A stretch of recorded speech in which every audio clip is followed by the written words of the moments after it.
So now we have Julio Salgado, who is here tonight representing Culture Strike.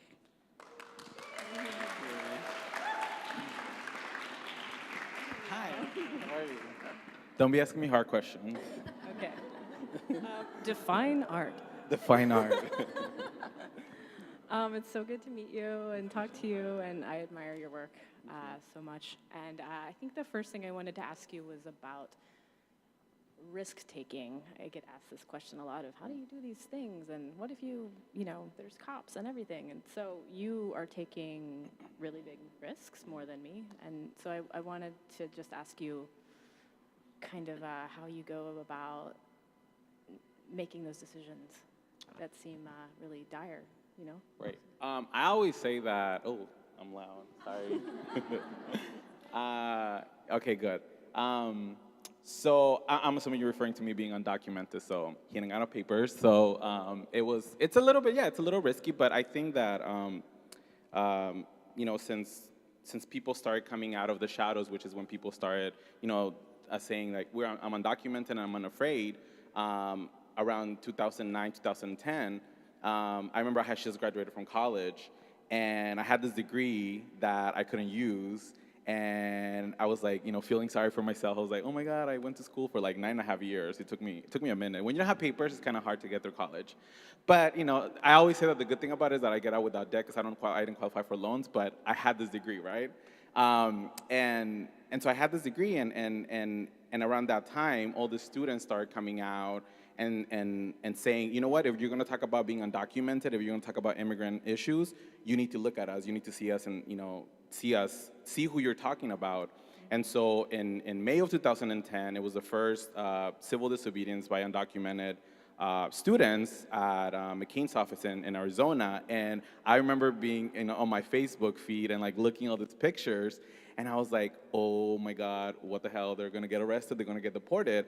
But they were just only doing in the tradition of civil disobedience and really putting your body in the line to really make change. And so seeing all that was like, okay, I need to figure out how I can help. I'm not an organizer. I could draw. And I remember I had just seen that documentary, oh my God, I'm forgetting, Exit Through the Gift Shop, that pseudo documentary. And I remember looking at it, and most of the street artists in that documentary were white. And I was like, okay, I kind of want to make art about this whole situation that was happening, but if I go in the streets looking the way that I look, bald-headed Mexican, my getting arrested is going to be a little bit different. And so what I ended up doing to kind of like conquer that fear that you were talking about, just to go back to the original question, social media. I started using Facebook and Twitter and Tumblr, and I don't think there was Instagram at the time, to share my art, because what I was seeing was that the media was covering all this civil disobedience that happened throughout 2010, and they would come and they would write an article, take a picture, and bounce, but we were still undocumented, and we were still, and the way that they were covering is like, oh, illegal students are trying to get papers. And to me, I was like, fuck you, media. Sorry, can we curse? Is that okay? It's fine. And so I was like, I need to take back some of these images and make sure that the context was ours, that the background, that the media that was being put out there was by us. And so I started making all these images that other undocumented folks were seeing online, and they were sharing it. And I think that really seeing that first civil disobedience by undocumented students really pushed me. And another thing was the fact that it was 5 students who got arrested. 4 of the 5 were queer. And as an undocumented or queer person, I was like, yo, okay, yes, I need to document that and make sure that people know that the people behind these actions were queer and undocumented. So yeah, it was them who kind of pushed me. Let's talk about queerness and radical art making. So, yeah, I mean, what do you, how do I phrase this? Queers are at the forefront of a lot of movements right now. Everywhere. So what is your queer radical visions for your work and your collaborative work and the movements that you're involved with? Yeah, I think again, going back to the fact that the fact that four of them were queer, and remembering, from past movements that whenever you're queer, you're like, okay, don't talk about that part. Talk about the issue. Don't talk about your gay agenda, whatever that means. And to me, I was like, because within the immigrant rights movement, you had a lot of religious folks that were like hella down for immigration. They're like, yeah, like we should pass immigration reform. Like let's, everybody, let's take care of our immigrants. But don't talk about, the gay stuff, because we had a lot of religious folks. And so to me, that was like very hypocritical.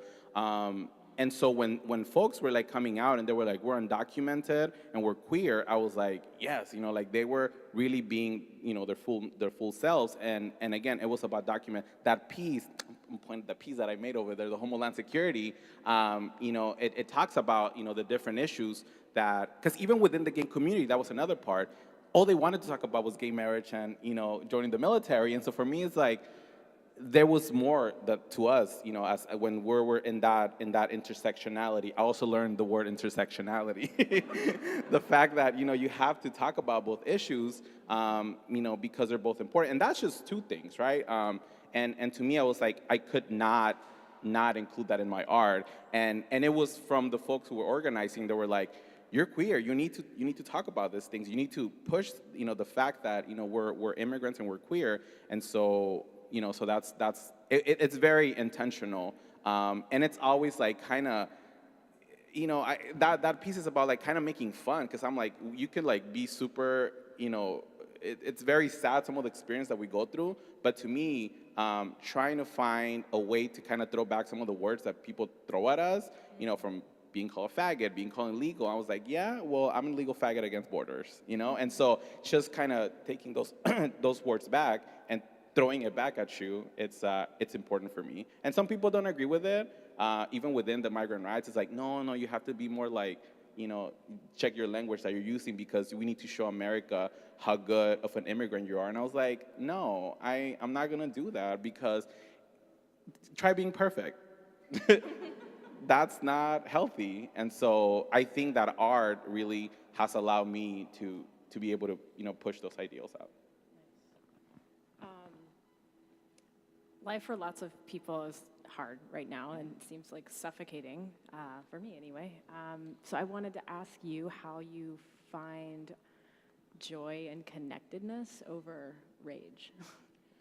Hi, girl. Well, see, I mean, I think for me, More like it. How does it not overshadowed all the time by like such angst and anger? I think humor. It's key in trying to find humor, which is hard, because how do you find humor in when you're undocumented and you're thinking about getting deported or displaced from homes.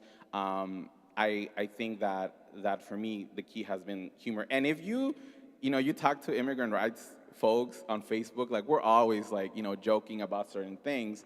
I have another project called Dreamers Adrift, and we use video and sketch comedy to kind of deal with some of these issues and again kind of so we have this series called Undocumented and Awkward, how it could be awkward to tell somebody that you're undocumented. Check it out, dreamersadrift.com, Undocumented and Awkward, plug.